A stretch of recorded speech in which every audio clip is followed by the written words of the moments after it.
എല്ലാവർക്കും നമസ്കാരം. ഞാൻ സരിതാ മഹേശ്വരൻ. ഇന്ന് ശ്രീമദ് വാൽമീകി രാമായണത്തിൻ്റെ ബാലകാണ്ഡത്തിലെ 54-ാമത്തെ സർഗത്തിൽ 14 മുതൽ 18 വരെയുള്ള ശ്ലോകങ്ങളാണ് നമ്മൾ പഠിക്കാൻ പോണത്.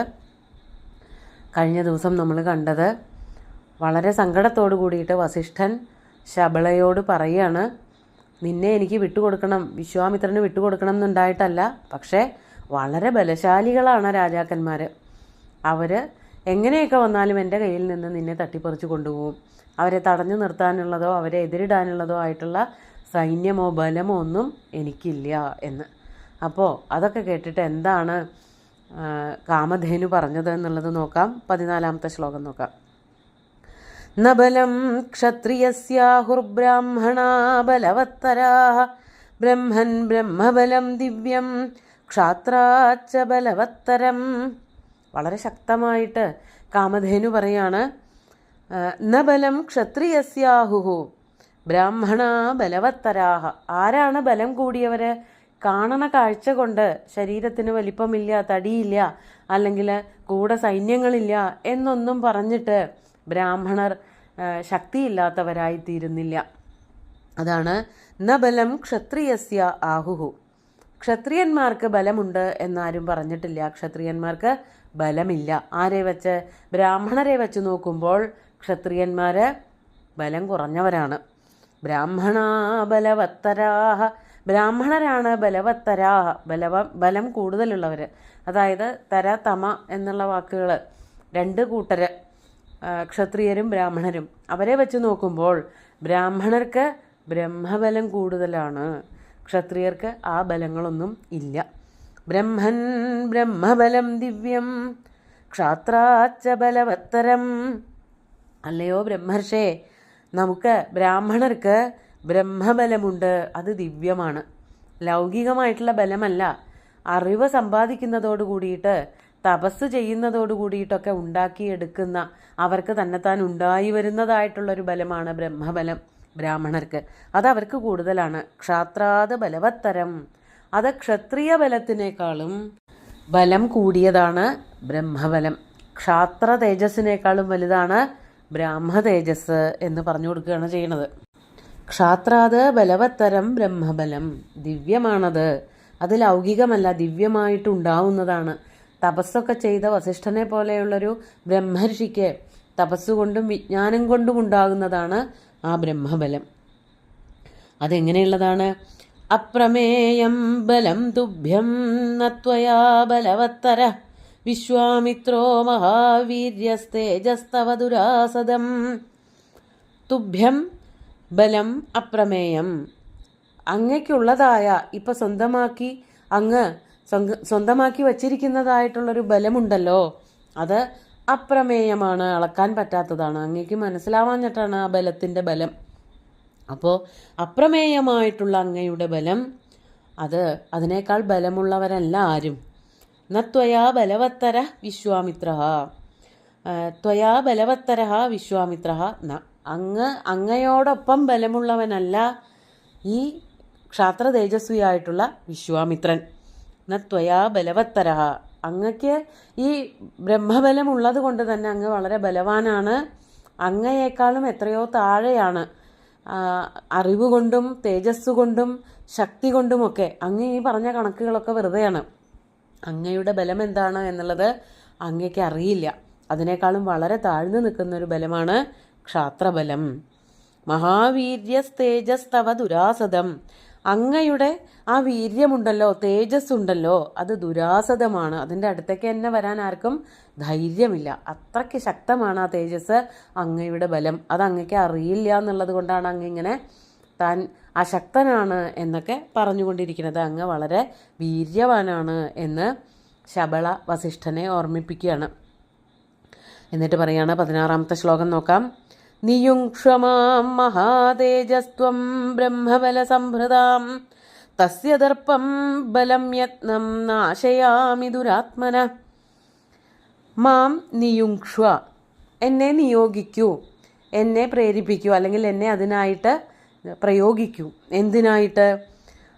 ആ ശക്തനായിട്ടുള്ള മഹാരാജാവ് എന്ന് പറഞ്ഞുല്ലോ വിശ്വാമിത്രൻ, അദ്ദേഹത്തിൻ്റെ താൻ ശക്തനാണ് എന്നുള്ള ദർപ്പം, അഹങ്കാരം ഇല്ലായ്മ ചെയ്യുന്നതിന് അതിനു വേണ്ടിയിട്ട് എന്നെ പ്രയോഗിക്കൂ, എന്നെ നിയോഗിക്കൂ. അതാണ് പറയണത്. മഹാതേജ ത്വം ബ്രഹ്മബല സംഭൃതാം മാം നിയുങ്ഷ്വ. ബ്രഹ്മബലം, അങ്ങയ്ക്കുള്ള അതേ ബ്രഹ്മബലം എനിക്കുണ്ട്. അതായത് ഞാൻ അങ്ങയുടെ കൂടെ വസിക്കുന്നത് കൊണ്ട് അങ്ങയുടെ ശക്തിയൊക്കെ എനിക്കുമുണ്ട്. അങ്ങനെയുള്ള എന്നെ ഈ അഹങ്കാരിയായിട്ടുള്ള വിശ്വാമിത്രൻ്റെ ദർപ്പം അകറ്റാൻ വേണ്ടിയിട്ട്, ദർപ്പമില്ലായ്മ ചെയ്യാൻ വേണ്ടിയിട്ട് നിയോഗിച്ചാലും തസ്യ ദർപ്പം ബലം യത്നം നാശയാമി ദുരാത്മന. തസ്യ ദുരാത്മന, ആ ദുരാത്മാവായിട്ടുള്ള വിശ്വാമിത്രൻ്റെ അഹങ്കാരത്തെയും ബലത്തെയും പ്രയത്നത്തെയും ഒക്കെ ഞാൻ നാശയാമി, നശിപ്പിക്കാം. അങ്ങയുടെ ബലം എൻ്റെയും ബലമാണ്.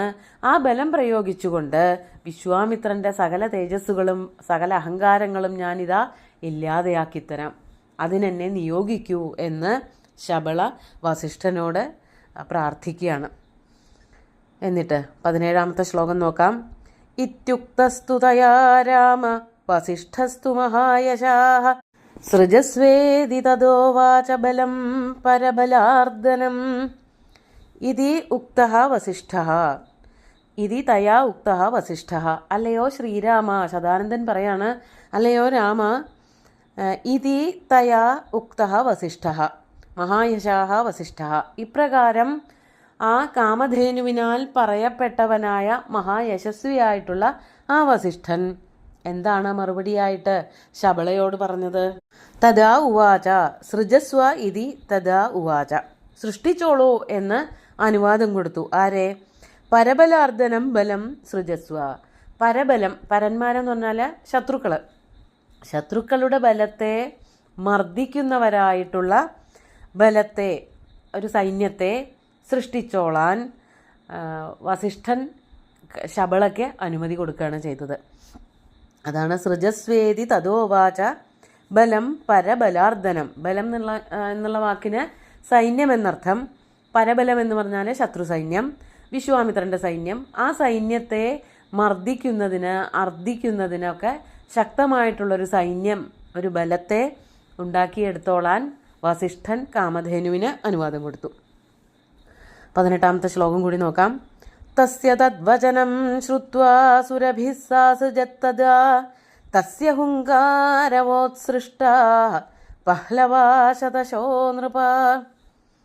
തസ്യ തദ്വചനം ശ്രുത്വാ, തസ്യ വസിഷ്ഠസ്യ, വസിഷ്ഠൻ്റെ ഈ വാക്കുകൾ കേട്ടിട്ട്, തദ്വചനം ശ്രുത്വാ, നീ സൃഷ്ടിച്ചോളൂ, ശക്തമായിട്ടുള്ളൊരു സൈന്യത്തെ സൃഷ്ടിച്ചോളൂ എന്നുള്ള വാക്കുകൾ കേട്ടിട്ട്, സാ സുരഭി, ആ സുരഭി, സുരഭി എന്ന് പറഞ്ഞാൽ പശു, കാമധേനു, തഥാ അസൃജത്, അപ്പോൾ സൃഷ്ടിച്ചു, വലിയൊരു സൈന്യത്തെ സൃഷ്ടിച്ചു.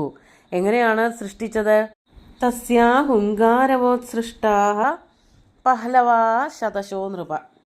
യഥാർത്ഥത്തിൽ ഈ ഒരു വരി അടുത്ത വരിയായിട്ട് ചേർന്ന് നിൽക്കുന്നതാണ്. എന്നാൽ ഇതിൻ്റെ അർത്ഥം പറഞ്ഞു നിർത്താം. തസ്യാഹ ഹുങ്കാരവോത്സൃഷ്ടാഃ, തസ്യാഹ എന്ന് പറഞ്ഞാൽ അവളുടെ, ആ കാമധേനുവിൻ്റെ ഹുങ്കാരവം, ഹുങ്കാരവം എന്ന് പറഞ്ഞാൽ പശുവിൻ്റെ കരച്ചിലുണ്ടല്ലോ, അതൊരു വലിയ ശക്തമായിട്ടുള്ളൊരു കരച്ചിലായിരുന്നു. കരയാന്ന് പറയാൻ പറ്റില്ല. ഹുങ്കാരവം എന്ന് പറഞ്ഞാൽ ദേഷ്യപ്പെട്ടുകൊണ്ടുണ്ടാക്കുന്ന ഒച്ചയുമാവാം. ആ ശബ്ദത്തിൽ നിന്ന്, കാമധേനുവിൻ്റെ ആ ശബ്ദത്തിൽ നിന്ന് ഉത്സൃഷ്ടാഹ, സൃഷ്ടിക്കപ്പെട്ടു. ആരാണ്? പഹ്ലവന്മാർ എന്ന് പറഞ്ഞ ഒരു കൂട്ടർ.